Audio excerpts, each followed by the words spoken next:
Hello there!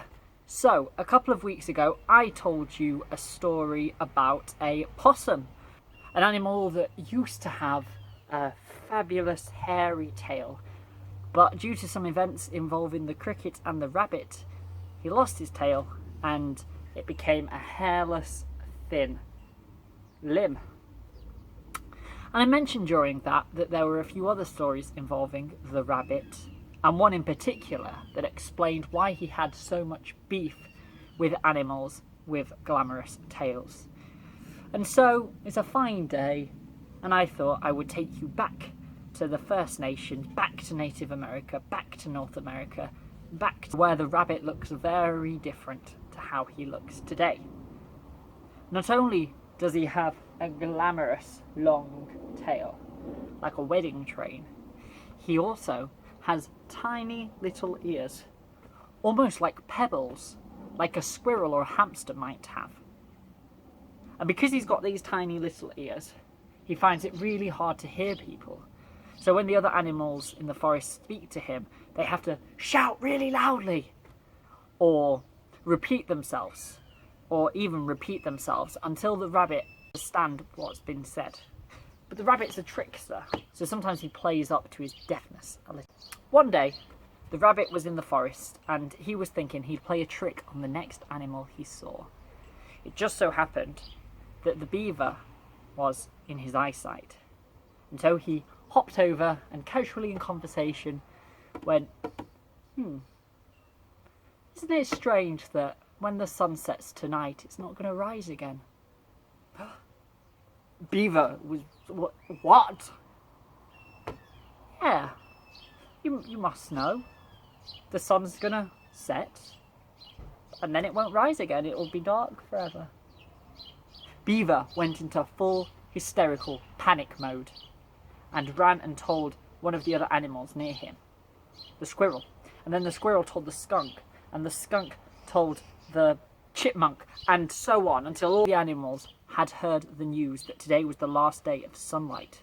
They all began panicking, uncertain about what the future held. I wonder what that feels like. Until eventually, one of the animals suggests, we could go into hibernation.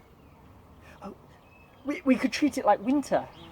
If the sun doesn't rise, it'll be cold, and we know how to deal with that. We're built for it. So all the animals began gathering food so that they could get through this long night. Bear began gathering blueberries, which in this story means eating all of the blueberries so there's no blueberries left for the long night. Squirrel was collecting nuts. Beaver was making sure that he had the finest twigs and branches and trunks of all the different trees, and Skunk was having a delicacy of insects, a banquet of all of the finest insects he could have.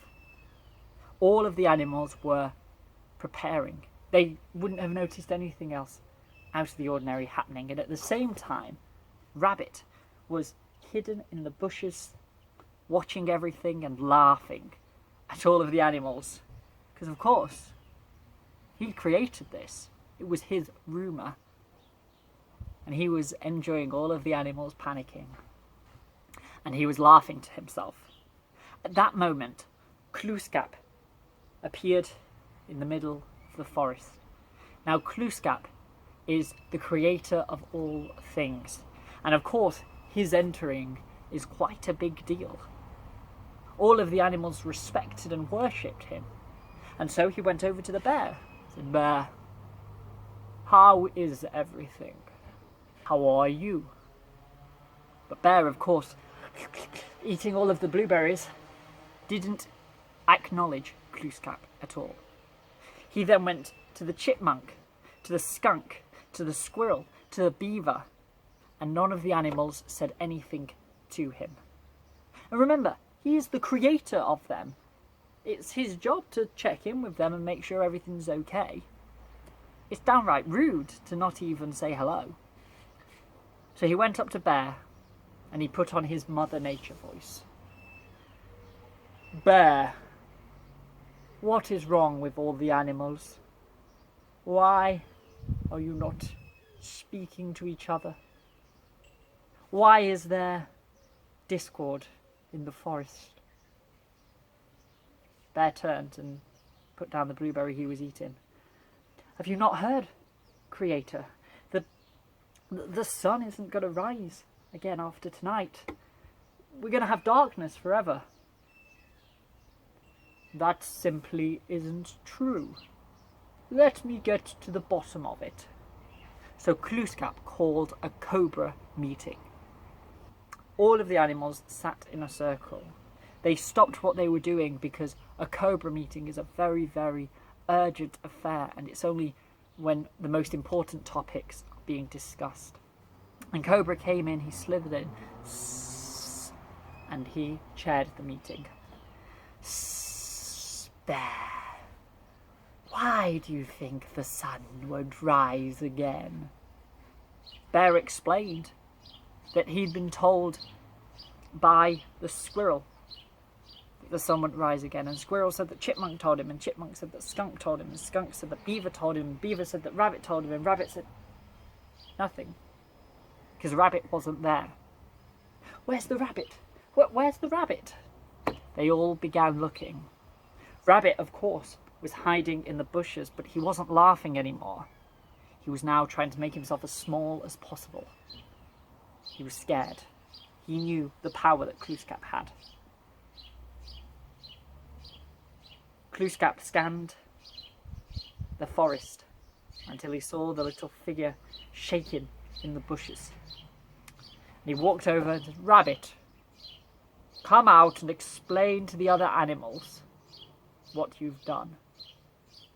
But Rabbit didn't say anything. He thought he was completely invisible. He thought if he shuts his eyes, it'd all go away. Rabbit, you must apologise to the other animals. Rabbit still didn't say anything. So Kluskap took his big arms and he held the top of Rabbit's head where those little pebble-like ears were and pulled. And as he pulled, Rabbit held tightly onto the bushes and the grass. And Kluskap pulled and Rabbit held, and Kluskap pulled and Rabbit held, and Kluskap pulled. And Rabbit flew through the sky and boom, landed in the middle of that cobra meeting. He looked at all of the animals. But they weren't looking at him.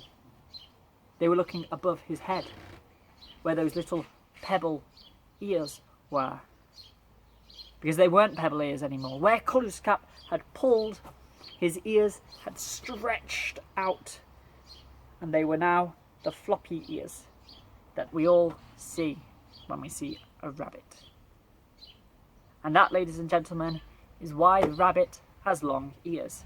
But James, you were going to tell us a story about why a rabbit has a long tail, and that's not a story about a tail, that's a story about ears, you idiot. Well, concerned viewer, you're very right. As storytellers, we sometimes take scenic routes to get to our destination.